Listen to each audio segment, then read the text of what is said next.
বিদেশ মন্ত্রক থেকে জানানো হয়েছে, সেখানে তার কাউন্টার পার্ট সেখানকার ফরেন সেক্রেটারির সঙ্গে তিনি মিটিং করবেন। আরও কয়েকটা মিটিং সেখানে হবে এবং এই ফার্স্ট ভিজিট আগস্ট বা জুলাইতে যা হয়েছিল ঘটনা, তারপর থেকে নতুন সরকার সেখানে এসছে, যা পরিস্থিতি তারপর থেকে এখন বিশেষ করে দাদা সেখানে হিন্দুদের ওপর আক্রমণ, মন্দিরের ওপর হামলা, কয়েকজনকে অ্যারেস্ট করা হয়েছে। আপনারা কি এক্সপেক্ট করবেন, কী করা উচিত এখন ভারত সরকার যখন বিক্রম মিশ্রি সেখানে যাচ্ছেন? দেখুন, ভারত সরকারের পক্ষ থেকে অনেক আগে এই উদ্যোগ নেওয়া উচিত ছিল, তবুও এতদিন পর যাচ্ছে, বেটার লেট দ্যান নেভার। আমাদের প্রথম যেটা সমস্যা সেটা হচ্ছে যে বাংলাদেশ হচ্ছে আমাদের প্রতিবেশী রাষ্ট্র।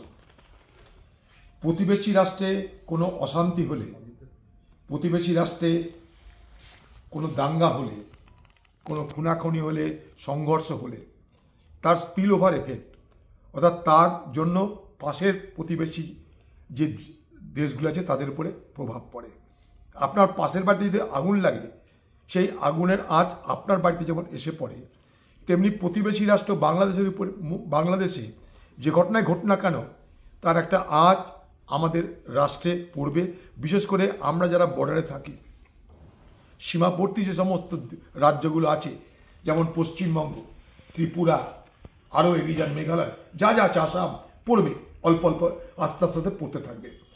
তাই প্রথম লক্ষ্য হওয়া উচিত ভারত সরকারের যে বাংলাদেশের সরকারকে এটা বলে তাদেরকে প্রভাবিত করা যে বাংলাদেশে যেন শান্তি ফিরে আসে। বাংলাদেশে যেহেতু একটা অন্তর্বর্তী সরকার হলেও একটা সরকার, যদিও নির্বাচিত সরকার নয়, কিন্তু অন্তর্বর্তী সরকার হলেও একটা সরকার, তার প্রধান ডক্টর ইউনূস। আজকে বাংলাদেশের সরকারের দায়িত্বের মধ্যে পড়ে সে দেশের নাগরিক, তাদের যাই ধর্ম হোক, যাই বর্ণ হোক, যাই জাতি হোক, তাদেরকে রক্ষা করা। এটা আন্তর্জাতিক নিয়ম অনুযায়ী হওয়া উচিত। পৃথিবীর সব রাষ্ট্রের সব মানুষের নিরাপত্তার দায়িত্ব সেই রাষ্ট্রের কাঁধে পড়ে। সেরকম বাংলাদেশের যারা বসবাস করে তাদের দেখভালের দায়িত্ব বাংলাদেশ সরকারের উপরে পড়ে। বাংলাদেশে যারা হিন্দু, তারা হিন্দু নিশ্চয়, কিন্তু তাদের আরেকটা পরিচয়, তারা বাংলাদেশের নাগরিক।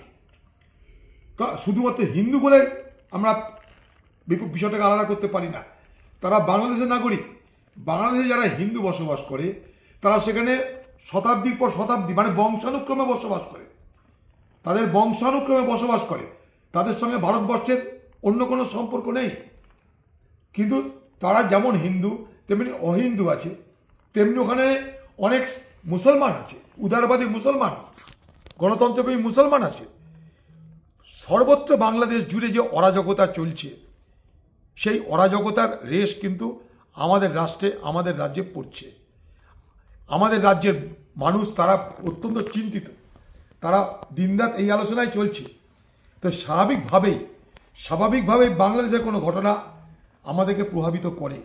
তাই ভারত সরকারের পক্ষ থেকে উচিত যে বাংলাদেশের সরকারের সঙ্গে স্থায়ী একটা এই আমাদের সম্পর্ককে তৈরি করা আবার নতুন করে। কারণ হাসিনার পর যে সরকার এসেছে তাদের সঙ্গে ভারত সরকারের চেনা জানা কম, কূটনৈতিক সম্পর্ক নেই। স্বাভাবিক কারণে ভারতবর্ষ সরকারের প্রথম উচিত হবে বাংলাদেশের বর্তমান যে সরকারের পরিকাঠামো, সেই সরকারের পরিকাঠামোর সঙ্গে আলোচনা করে আমাদের যে বাংলাদেশের সঙ্গে যে আমাদের সম্পর্ক, সেই সম্পর্ককে স্বাভাবিক করা এবং বন্ধুত্বপূর্ণ করা।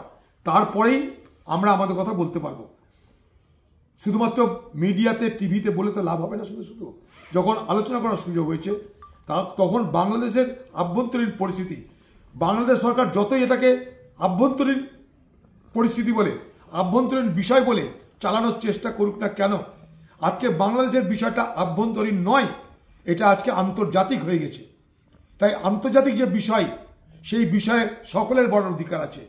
তাই বাংলাদেশের সরকার চাইবে যে এটা আমাদের আভ্যন্তরীণ বিষয় বলে তারা কাউকে যাতে এই ব্যাপারে কেউ মাথা না গলায়, তারা মানে কোনো নাক না গলায়, তার জন্য বলার চেষ্টা করবে।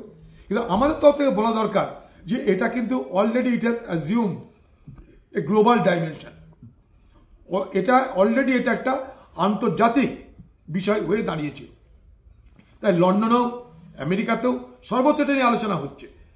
তাই স্বাভাবিকভাবেই আমাদের প্রথম দায়িত্ব হবে বাংলাদেশের সঙ্গে সম্পর্ক আবার পুনঃস্থাপিত করে বাংলাদেশের সরকারকে আমাদের বোঝানোর চেষ্টা করা এবং সেই সরকারকে প্রভাবিত করা যে আজকে বাংলাদেশের যে আভ্যন্তরীণ যে গণ্ডগোল হচ্ছে সেই গণ্ডগোল কিন্তু শুধুমাত্র আমাদের জন্য ক্ষতিগ্রস্ত হবে তা নয়, বাংলাদেশে যারা সরকার পরিচালনা করবে তারা যদি প্রকৃত অর্থে গণতন্ত্র চায়, শান্তি চায়, তাহলে বাংলাদেশের পরিস্থিতিকে স্বাভাবিক করা দরকার।